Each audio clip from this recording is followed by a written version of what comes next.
오늘은 예수 그리스도의 순환 목요일 날 있었던 이야기 계속 이어갈 텐데, 유다가 드디어 배신하는 그런 장면이 있는 날입니다. 요즘에 TV 프로그램에 보면 이혼 위기에 있는 커플이 나와서 상담하는 그런 프로그램들이 있더라고요. 저는 그냥 그런 제목만 보고 이렇게 TV를 이렇게 채널을 돌리다가 그런 프로그램이 지나갈 때 한번 살짝 본 기억이 있어요. 그런데 대부분 거기 나오는 이혼 위기에 있는 그 커플들은 자기가 다 피해자라고 얘기를 해요. 남편은 아내가 가해자라고 얘기를 하고, 아내는 남편이 가해자라고 얘기를 해요. 그러니까 부부싸움은 어떻게 보면은 가해자이면서 피해자인 것 같아요. 그리고 분명하게 우리가 어떤 사건을 볼 때 이 사람이 분명히 가해자라고 생각했던 사람이 법정에 가면은 피해자로 바뀌어져 있는 모습을 보기도 합니다. 특별히 어떤 남자가 힘이 없는 여자를 성폭행했다고 합시다. 그런데 그 여자가 정당방위로 그 남자를 때렸는데 남자가 크게 다치거나 어떤 생명의 위협을 받았다고 했을 적에 법에 가면은요, 분명히 이 여자가 피해자임에도 불구하고 정당방위가 아니라 너무 과하게 공격했다 그래서 가해자가 되는 경우도 있더라고요. 분명히 가해자인데 이 사람이 피해자가 돼버리는 거예요. 그리고 교통사고를 보면은 여러분, 교통사고에서 가만 들여다보면은 서로 다 쌍방과실이 있다고 할지라도 그래서 몇 대 몇 퍼센테이지를 따지는 거예요. 그래서 처음에 내가 생각할 때 나는 분명히 피해자라고 생각하는데 분명히 내가 가해자가 되는 그런 법적으로 갈 때 그렇게 바뀌어지는 경우들이 많이 있습니다. 이건 저는 관점의 차이, 또 법 해석의 차이 때문에 발생하는 것이라 생각합니다. 그렇다면 여러분, 예수님을 은 30세겔에 팔아먹은 유다는 피해자일까요? 가해자일까요? 요한복음 13장 2절에 이렇게 얘기를 합니다. 마귀가 벌써 시몬의 아들 가룟 유다의 마음에 예수를 팔려는 생각을 넣었더라. 마귀가 넣었대요. 마귀가. 이것도 사도 요한이 기록한 거예요. 사도 요한이 볼 때 가룟 유다는 예수님을 팔 생각이 전혀 없었는데 마귀가 그 생각을 넣은 것처럼 얘기를 하고 있어요. 그래서 어쩔 수 없이 예수님의 구속사를 이루기 위해서 누군가는 예수님을 팔아서 십자가에 못 박아야 될 텐데 그 누군가가 가룟 유다였는데 가룟 유다는 팔 마음이 없었는데 마귀가 그 생각을 가룟 유다에게 넣은 것처럼 이야기를 하고 있단 말입니다. 미국에 쇼 리처드 셀러스라고 하는 연쇄 살인범이 있습니다. 1969년도에 태어나서 저랑 나이가 같아요. 이 사람이 1976년 사형제도가 부활한 이후에, 미국에서 사형제도가 부활한 게 1976년도에 부활했다가 지금 또다시 없어졌는데, 그 이후에 17세 미만이 저지른 범죄로 처형된, 사형된 유일한 사람이 누구냐? 쇼 리처드 셀러스예요. 그는 자기에게 악령이 빙의되어서 자신이 어쩔 수 없이 사람을 죽였다라고 자신의 무죄를 주장했습니다. 그는 사람을 죽이면은 어떤 기분인지 알기 위해서 1985년 9월에 처음으로 편의점에 들어가서 사람을 죽였고, 1980년, 86년 그 이듬해에 3월에 잠자고 있는 의붓 아버지와 어머니를 권총으로 쏴서 죽였어요. 그는 재판에서 뭐라고 얘기했느냐? 사탄 경전을 수백 번 읽었고, 성경책을 읽은 게 아니라, 여러분 사탄 경전 혹시 보신 적 없으시죠? 저도 본 적은 없는데 제가 인터넷에 찾아보니까 사탄 경전의 그 주제가 뭔 줄 아십니까? 성경을 거꾸로 하라는 거예요. 성경에서 하라는 것을 하지 말고 성경에서 하지 말라고 하는 것을 하면 그게 사탄 경전이래요. 그걸 수백 번 읽고 사탄 숭배에 빠져서 자신의 삶을 통제할 수 없었다라고 얘기를 합니다. 사형수였던 이 셀러스는요, 대중 매체에 여러 번 출연을 했는데 유명한 오프라 윈프리 쇼에도 출연을 했고요, 그리고 사탄주의와 연쇄살인범에 대한 다큐멘터리 출연도 했습니다. 유명한 사람이었어요. 사형당하기 전까지. 셀러스는요, 감옥에서 기독교로 개종을 했대요. 그리고 예수님을 아주 열심히 믿고 신앙생활도 열심히 했다고 합니다. 그래서 사형이 임박했을 때에 사형을 반대한 게, 여러분, 유럽연합에서 반대했대요. 사형하지 말라고. 한 나라가 아니라 유럽연합 EU 공동체에서 사형하지 말라고. 그리고 데스몬드 투투 대주교, 유명한 사람이 사형을 반대하고 미국 변호사협회에서도 이 사람이 사형을 반대했습니다. 왜냐? 예수 잘 믿으니까. 그리고 악령이 들어서 그렇게 사람을 죽인 거니까 죽이지 말아라. 사탄이 사람의 몸속에 들어와서 개인의 의지와 상관없이 행동을 하게 한다면 그 행동을 한 사람은, 여러분, 가해자입니까? 피해자입니까? 만일 존 리처드 셀러스가 피해자라면 가룟 유다의 경우는 그러면 어떻게 봐야 합니까? 똑같잖아요, 여러분.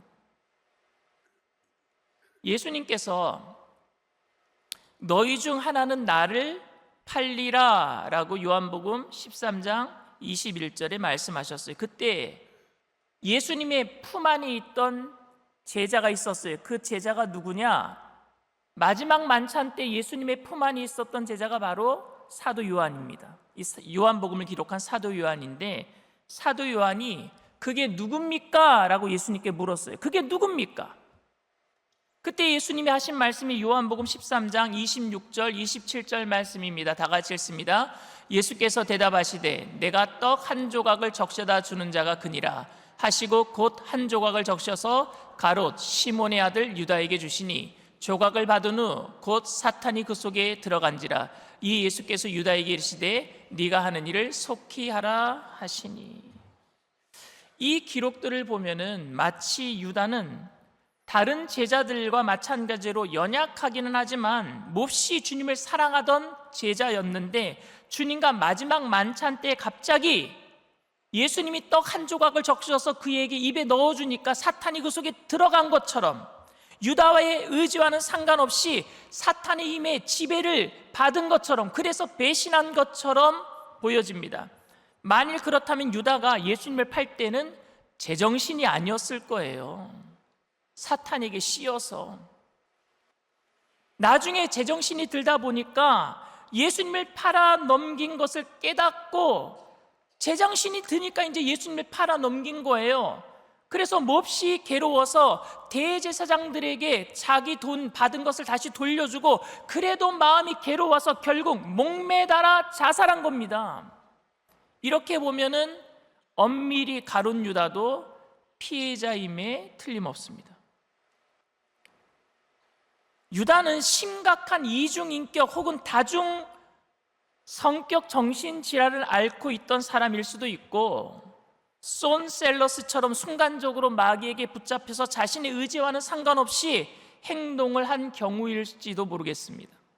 어쩌면 그보다 더 심각한 문제는 예수님이, 가룟 유다가 예수님을 배신할 것을 미리 알고 계셨던 것처럼 예수님을 팔도록 이미 예정된 사람일 수도 있어요.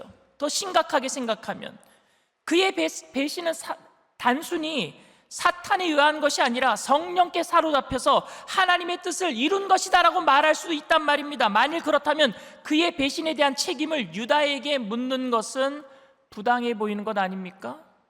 비록 악역이기는 하지만 그도 하나님의 뜻을 이룬 사람이잖아요. 왜 요한은 이렇게 우리에게 헷갈리도록 본문을 이렇게 기록했을까요? 다시 말하면 본문의 의도가 유다의 행위에 대한 하나님의 주권적인 계획인 것을 강조하는 것인가 하는 점인데 저는 그렇게 볼 수 없습니다. 주님이 사탄을 통해서 유다에게 예수님을 팔도록 그 생각을 넣어주도록 떡을 주었다? 주님의 주권적인 행위라고 저는 볼 수 없단 말입니다. 본문과 관련된 기록에서 가룟 유다는 자신의 자유의지를 강제적으로 눌러서 하나님의 뜻을 이루시기 위해서 어쩔 수 없이 예수님을 팔았다라는 것을 설명할 수 있는 구절은 아닙니다. 절대 아니에요. 그럼 여러분, 이 구절을 우리는 어떻게 보아야 할까요? 요한복음에서 사탄이 유다에게 들어갔다 혹은 사탄이 그런 생각을 넣었다라는 기록은 그리스도의 고난과 죽으심에 사탄이 적극적으로 관여했다라는 사실과 그리스도의 고난과 죽으심이 단순히 정치적인 문제가 아니라 영적인 문제였음을 강조하고 있는 거예요. 이 영적인 문제예요. 우리의 결정은요, 영적인 겁니다. 한계가 있기는 하지만 사탄은 우리 일상에 늘 강력하게 역사해요. 영적으로 보이지 않는 배후에서 얼마나 강력하게 역사하는지 모릅니다. 사탄은 저에게도 교만한 생각을 집어넣어요. 제가 아무리 잘났어도 그걸 지나치게 자랑하려고 하면 안 되는 거예요. 왜? 사탄은 늘 언제든지 저에게 그런 생각을 넣고 있단 말입니다. 그런데 사탄은 계속 자랑하게 만들어요. 뒤에서 자꾸만 인간적인 생각을 집어넣어요. 하지만 제가 말도 안 되는 자랑을 해놓고 말도 안 되는 인간적인 이야기를 해놓고 기억이 나지 않는 적은 한 번도 없었어요. 그것이 착각이든 사실이든 제가 교만하게 행동할 때는 언제나 저의 의지적인 결단이 있었어요. 그런 마음이 들도록 유혹한 것은 사탄이라고 할지라도 결단은 제가 하고 결국에 제가 한 다음에 기억은 다 나요. 저는 유다는 처음부터 주님을 사랑하지 않았다라고 생각합니다.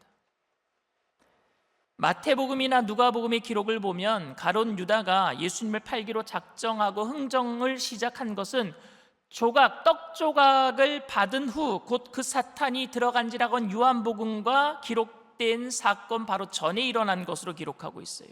요한복음은 떡을 받은 다음에 사탄이 들어갔다고 하지만 마태복음과 누가복음은 그 전에 마귀가 이미 들어간 것으로 얘기하고 있어요. 그는 철저한 계산에 의해서 주님과 함께 동행했던 거예요. 이미 철저한 계산이 있었습니다. 물론 다른 제자들도 성공과 출세하려고 하는 마음으로 예수님을 따라다닌 적도 있었습니다. 그리고 다른 제자들도 예수님의 메시아적인 사역을 오해하기도 했어요. 그래서 예수님이 예루살렘에 들어오실 때 모두 다 왕이 예수님이 되시면 오른자리 왼자리 전부 다 그렇게 앉으려고 했습니다. 그런데 그들은 충동적인 욕망이었어요. 충동적인 거, 계산된 게 아니었단 말입니다. 그냥 충동적이었어요. 그런데 유다는 처음부터 계산하고 따라다녔습니다. 죄를 짓고 나서 죄 지은 것을 슬퍼한 것과 단지 죄 지은 것을 들킨 것을 속상해하는 것은요, 완전히 다른 차이입니다, 여러분. 그렇게 3년을 따라다닌 막바지 유다는요, 아주 중요한 결정을 해야만 했습니다. 예수님이 예루살렘에 들어오신 이후에 아주 미온적인 태도를 보이시는 거예요. 왕이 안 되시는 것 같아요. 그리고 예수님을 왕으로 모셔들었던 그 유대 백성들이 갑자기 살기등등한 반대하는 사람으로 다 바뀌어버렸어요. 이제는 중요한 결정을 해야 될 시기가 되었어요. 팽팽한 대립과 긴장을 해결할 수 있는 열쇠를 진 사람이 누군 줄 아십니까? 여러분, 예수님이 아니라 유다였어요. 예수님이 불리하다라는 판단을 제일 먼저 내린 사람이 누군 줄 아십니까? 유다였어요. 그리고 자신의 생명도 위협받을 수 있다는 것을 느꼈습니다. 그래서 그는 노예 한 사람의 값어치인 은 30세겔에 예수님을 팔기로 작정했습니다. 이런 행동은 그냥 순간적인 충동이 아니라 치밀하게 계획된 행동이었습니다. 그렇게 유대 지도자들과 합의를 하고 주님과의 목요일 날 마지막 만찬 자리에 참석했는데 12제자와 예수님 13명이 그 자리에 참석했는데 그 식사가 마지막 식사가 될 것이라고 아는 사람 딱 두 사람, 누구냐? 예수님과 유다였어요. 왜? 유다는 그날 팔려고 작정하고 왔으니까. 다른 제자들은 다 들러리예요. 아무도 몰라요. 예수님만 알고 계시고 유다만 알고 있습니다. 유다가 얼마나 강심장이었는지 모르겠지만 예수님의 말끝마다 자기의 하는 일들을 다 아시는 것 같은 거예요. 왜? 예수님이 알고 계시니까. 그쯤 되면 유다도 예수님이 알고 계시는구나, 그래서 이런 말씀하시는구나 라는 것을 눈치챘을 것입니다. 근데 갑자기 예수님께서 제자들의 발을 씻기기 시작하는 거예요. 유다의 발도 씻기시는 겁니다. 여러분, 근데 사람의 마음의 문이 닫히면은요, 어떤 선행도 그 사람의 마음을 열지 못하는가 봅니다. 예수님이 유다의 발을 씻긴다면은 3년 동안 예수님과 함께 따라다녔던 제자로서 내가 몹쓸 짓을 했구나, 내가 예수님 잘못했습니다 라고 고백할 만도 한데 마음문을 닫아버리니까 이미 행동으로 옮기려고 자기 생각대로 하다 보니까 마음문이 안 열려요. 가장 감동받고 찔려야 될 유다가 마음을 열지 않습니다. 인간의 완악함은 여러분 끝이 없나 봅니다. 아마 더 독하게 마음을 먹었을까? 내가 이것으로 흔들리면 안 되겠구나, 독하게 마음을 먹었을 것 같아요.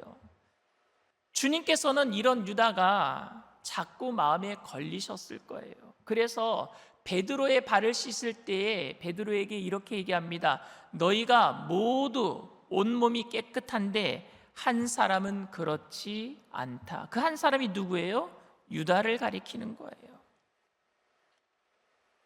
주님은 베드로에게 말씀하셨지만 사실은 직접적으로 유다에게 나는 지금 네가 무슨 일을 하고 있는지 다 안다라는 의미로 모든 사람이 들을 수 있도록 하신 말씀이었습니다.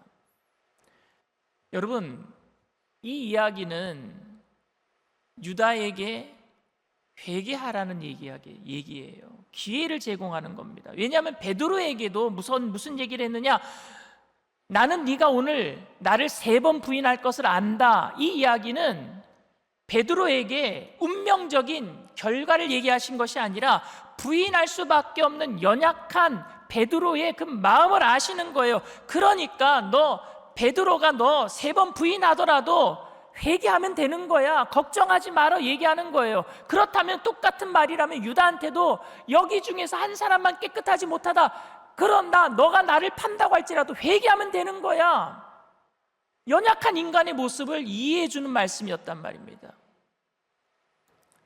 그리고 예수님은 제자들의 발을 씻기신 이후에 다시 식사를 하셨습니다. 식사 중에 주님은 또다시 너희 중에 한 사람이 나를 팔 거다 또 말씀을 하시는 거예요. 그러니까 제자들이 이때는요 다 근심합니다. 왜냐하면 모두 다 예수님을 배신할 마음이 누구든지 있었어요. 연약한 우리들이니까. 힘들고 어려울 때는 예수님 떠나고 싶은 거예요. 지금 제자들의 목숨도 풍전등화입니다. 예수님 따라다녔다가는 같이 몰매 맞아 죽을 것 같아요. 그러니 이 중에 누군가가 나 한 사람이 팔리라 할 때 그 중에 모든 제자들은요 똑같은 마음을 가지고 있었거든. 그게 혹시 저 아닙니까? 그게 접니까? 그게 저 아닙니까? 다 물었어요. 저는 아니지요. 누구든지 다 물었어요. 다. 여러분, 북한이 만약에 지금 쳐들어 내려와서 교회에 들어와서 예수님 부인하면은 살려주겠다고 만약에 한다면 여기에서 몇 사람이나 예수님 부인하지 않을까요? 그런 상황 속에서 전부 다 부인하고 싶은 상황에서 제자들이 했던 얘기가 그게 접니까? 저는 아니지요 라고 물었던 거예요. 누구도 이 질문에 대해서 자신 있게 대답할 수 있는 사람은 그 중에 12명 제자 중에 한 사람도 없었습니다. 그런데 여러분, 11명의 제자는 그게 혹시 내가 될까 봐 걱정스러워서 그게 접니까? 라고 물었던 것이고, 유다는 그게 접니까? 라고 물은 것은 혹시 내 마음이 들키지는 않을까, 들킬까 봐 물었던 거예요. 이게 차이란 말입니다. 무슨 차이인 줄 아시겠어요? 나는 연약해서 주님 부인할 수도 있는데 그게 저일 수도 있지 않겠습니까? 걱정스러워서 묻는 거랑 들킬까 봐 묻는 거랑은 완전한 차이가 있지 않겠습니까? 그때 예수님께서는 떡 한 조각을 떼어서 유다의 입에 넣으시면서 아마 그의 눈을 똑바로 쳐다보며 안타깝게 말씀하셨을 거예요. 내가 하는 일을 속히 해라.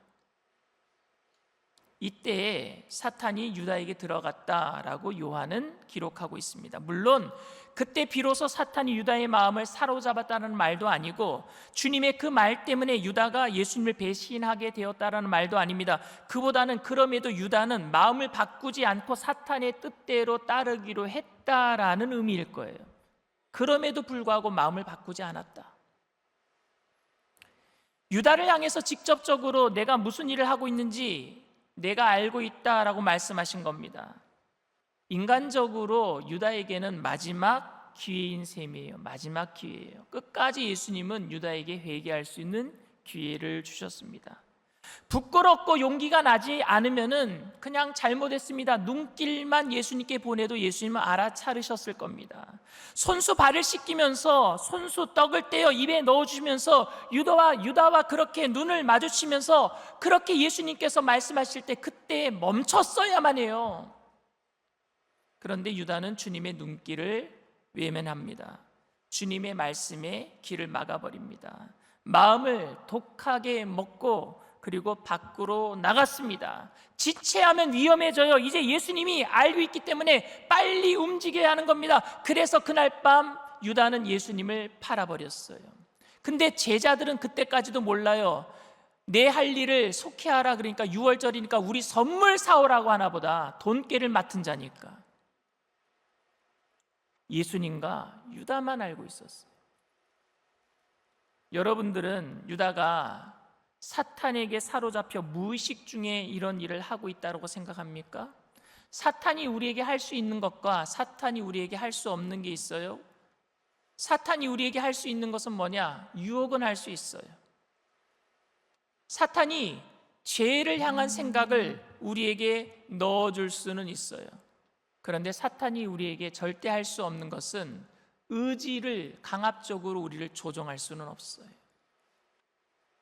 억지로 행동을 할 수 있도록 만들 수는 없어요. 그렇기 때문에 여러분, 우리가 범죄한 죄 중에 사탄에게 그 책임을 전가시킬 수 있는 죄는 하나도 없습니다. 사탄이 그래서 시켜서 이렇게 한 겁니다. 그러면 사탄도 억울해할 거예요. 왜? 지가 해놓고 내 탓한다고. 우리가 결정한 거예요. 근데 희망이 있습니다. 우리가 결정했기 때문에 뭐가 희망이냐 하면은요, 바로 동시에 우리는 모든 죄를 이길 수 있어요. 어떤 죄든지 이길 수 있어요. 왜? 결정은 내가 할 수 있기 때문에 그래요.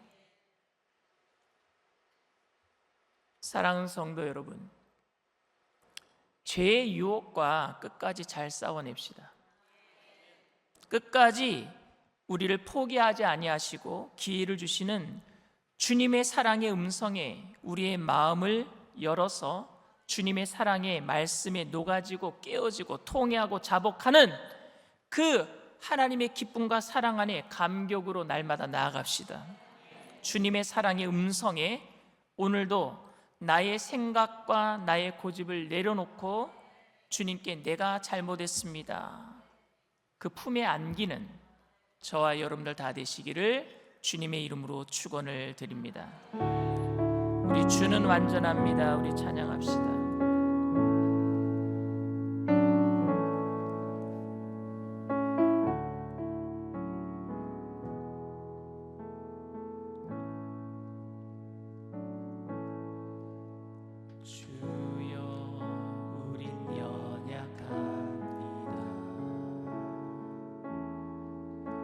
우린 오늘을 힘겨워합니다. 주 뜻 이루며 살기에 부족합니다. 우린 연약합니다. 주여 우린 넘어집니다. 오늘 하루 또 실수합니다.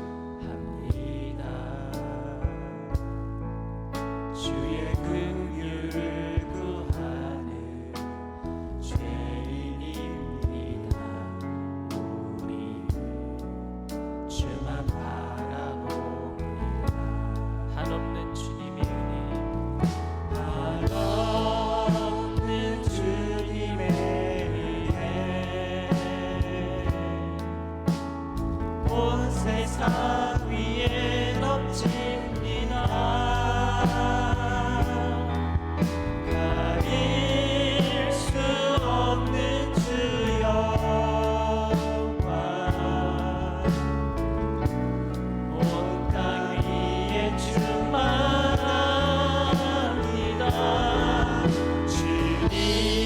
주님만이 길이오니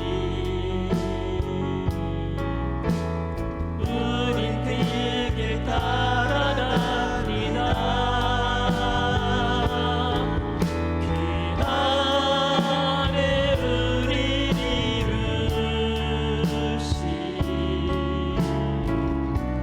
주는 완전합니다. 한없는 주님의 은혜, 한없는 주님의 은혜 온 세상 위에 넘칩니다. 가릴 수 없는 주 영광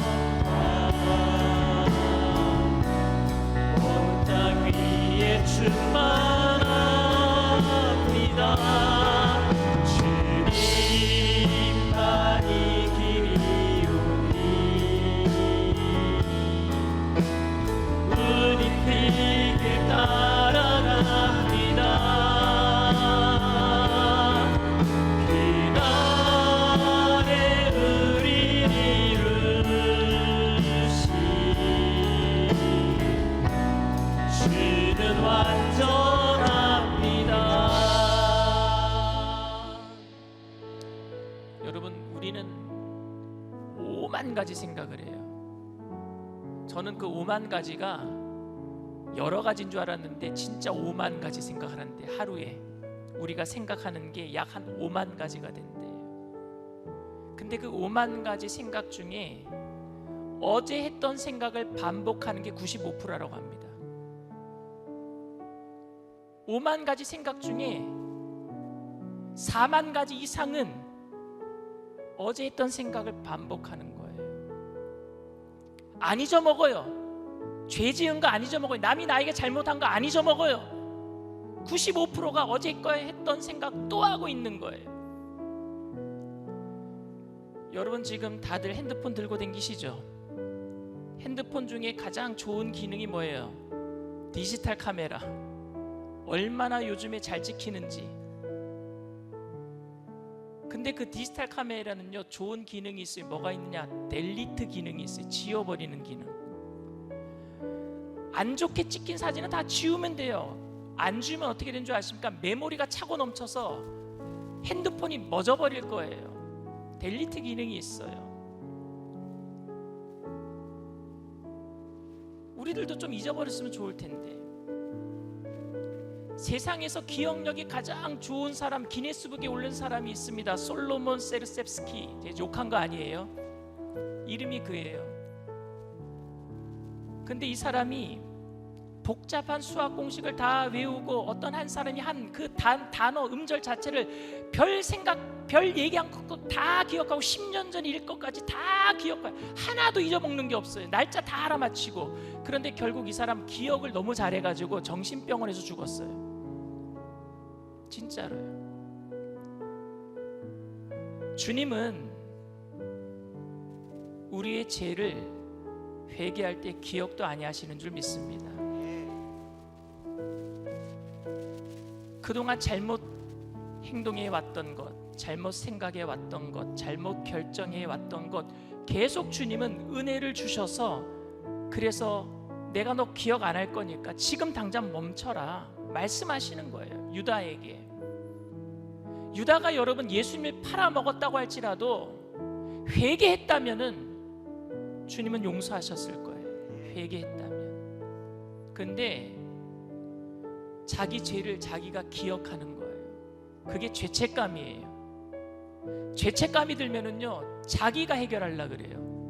그 기억을 지워버리려고 어떻게, 결국에 자기 목숨 끊으면 그 기억이 지워질까봐 자살해버리는 거예요. 얼마나 어리석은 일입니까? 얼마나 어리석어요. 여러분, 남들이 여러분들이 잘못한 거 오늘 다 지워버리게 되기를 바랍니다. 그리고 여러분들이 다른 사람에게 잘못한 것 주님께서 용서해달라고 주님 앞에 회개하게 되기를 바랍니다. 주님이 지워버려 주실 거예요. 그럴 때에 은혜 가운데 하나가 되게 하실 줄 믿습니다. 그럴 때에 우리 안에 관계가 회복이 되게 될 줄 믿습니다. 주님께서 이 목요일 순환 받으실 때에 제자들에게 끝까지 원하셨던 것이 사랑으로 용서하고 화합하는 거였어요. 그래서 기회를 제공해 주셨다는 사실을 오늘 우리가 알고, 이 시간 주님, 내가 그동안 하나님께 잘못한 거 있다면 다 용서해 주시고, 다른 사람들이 혹시 나에게 상처를 준 기억들이 남아있다면 오늘 이 시간 다 털어버리게 하여 주시옵시고, 새롭게 하셔서 우리 안에 새로운 관계, 그리스도 안에서 새로운 공동체가 이루어지게 하여 주시옵소서. 그리고 새로 세워지는 재직들을 통해서 온전한 아름다운 공동체가 이루어지게 하여 달라고 우리 주님 세 번 부르고 통성으로 간절히 기도합니다.